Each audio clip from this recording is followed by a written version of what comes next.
मेरा जन्म हुआ द्रविड़ देश में, महाराष्ट्र में मैं थोड़ी थोड़ी पुष्ट हुई। हमारे महाराष्ट्र में सबसे ज्यादा अच्छे ऊंचे संत हुए हैं, ज्ञानेश्वर महाराज, तुकाराम जी, नामदेव जी, ये जितने ऊंचे ऊंचे संत हुए हैं, तो वहां भक्ति को बल मिला।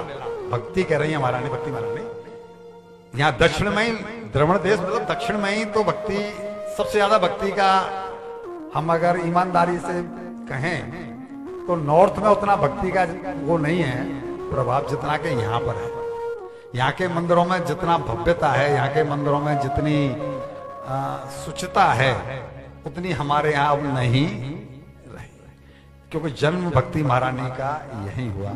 महाराष्ट्र में पुष्टता मिली, लेकिन गुजरात में पहुंचते पहुंचते और मैं जर्जर हो गई।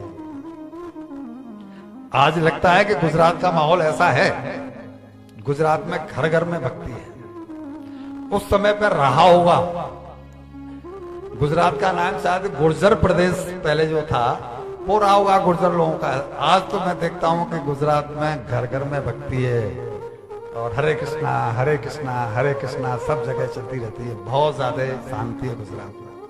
लेकिन जैसे ही मैं वृंदावन में आई तो मैं तो युवा हो गई, लेकिन मेरे ये पुत्र ज्ञान और वैराग्य ये अभी भी अचेत पड़े हुए हैं, वृद्धावस्था को ही प्राप्त है।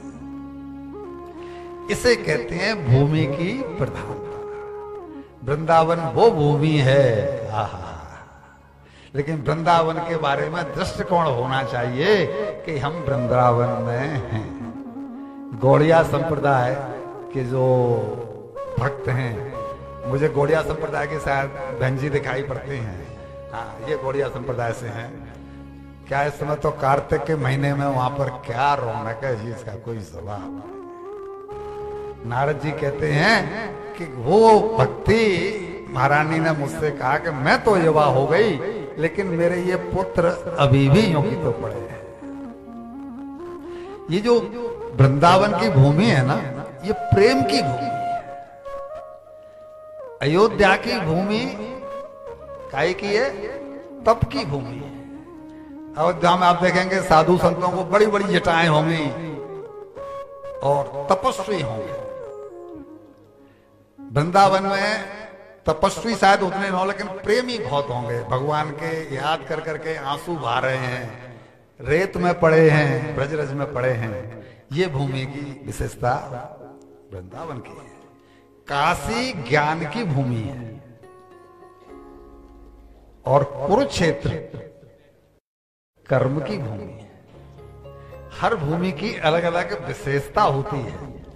इस भूमि की, रामेश्वरम धाम की भूमि की विशेषता वैसे तो हमने ग्रुप में जो डाली थी उसमें पूरा वृत्तांत दिया ही था, पर ये जो भूमि है, ये भूमि के बारे में तो कहा ही क्या जाए, क्योंकि इसको तो प्रमाणिक भगवान राम ने स्वयं ही कर दिया है।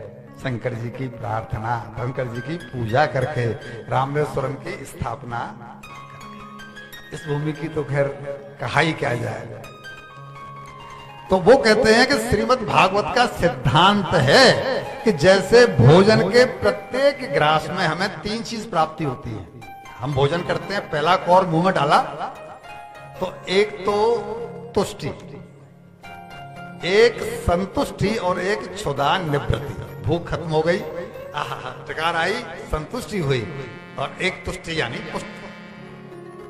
ये तीनों चीजें जैसे हमें एक साथ प्राप्त होती जाती हैं पहले कौर से ही, वैसे ही इस श्रीमद् भागवत का सिद्धांत है कि इसके वक्ता को और इसके श्रोता को इन तीनों की प्राप्ति होनी ही चाहिए। अगर वो भोजन कर रहा है तो जैसे 3 चीज मिलेंगी, ऐसे ही जो इसको श्रवण कर रहा है तो उसके अंदर भी ईश्वर की प्रेम और एक ज्ञान और वैराग्य का उदय, ये तीनों होना ही चाहिए। अब मेरे सामने बैठे हैं 70 साल के भी, 80 साल के भी, हो सकता है कोई 90 साल का भी हो, 7 दिन कथा सुन के भी, और उनको ये ख्याल नहीं आ रहा है कि हमें 2-5 साल में ही और हमारे लिए विमान आने वाला है, और फिर भी दुकान पर वो भोजन लेकर के पहुंच रहे हैं। तो इसका मतलब है कि उन्होंने प्रामाणिकता से, ड्यूटी है ना साहब, बाल बच्चे जाके दुकान खोलें और हम बड़े बूढ़े उनके लिए भोजन का डिब्बा लेकर के, प्रामाणिकता से कथा को नहीं सुना गया, यानी प्रामाणिकता से भोजन नहीं किया गया, न तीनों की जैसे पुष्टि वहां हो गई, नहीं ऐसा कुछ यहां प्राप्त होगा। यदि भजन प्रामाणिकता से हो रहा है तो प्रत्येक नाम में भक्ति परेशान भवो विरक्ति रण्यक चैवत्रक एक काल, ज्ञान वैराग्य और भक्ति की प्राप्ति होनी ही चाहिए। ऐसा नहीं हो सकता कि कहीं आग नहीं लगी हो और धुआं उठ रहा हो, ऐसा नहीं हो सकता। यह स्थिति हमारी ही है, भक्ति तो हम में भी है। भक्ति न होती तो हम रामेश्वरम धाम में आते क्यों? भक्ति तो हम में भी है, लेकिन हम में क्या नहीं है?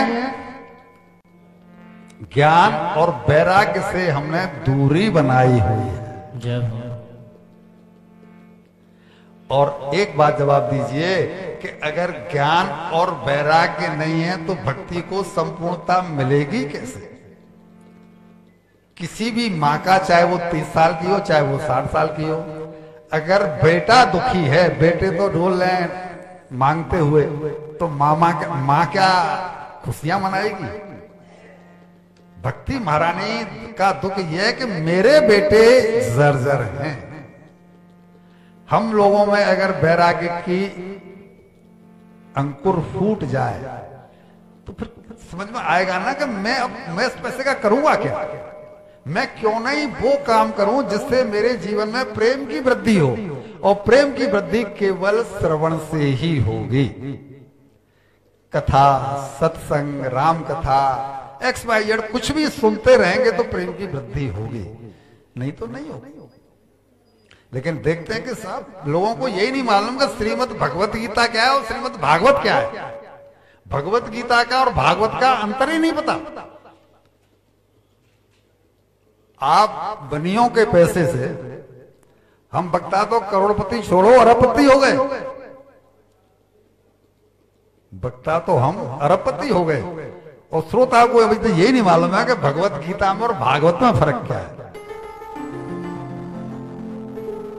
उनसे पूछो कि आपने कितनी कथा सुन ली, तो थे के जानो, माने कोई कह रहा है 50, कोई कह रहा है 200, कोई कह रहा है इतनी तो मैंने करा डाली, इतनी करा डाली, लेकिन अभी तक उनको यही नहीं मालूम है। इसका अर्थ सीधा सीधा है कि चूंकि वैराग्य जीवन में हमारे में नहीं है, इसलिए भक्ति अपना प्रभाव नहीं दिखा पा रही।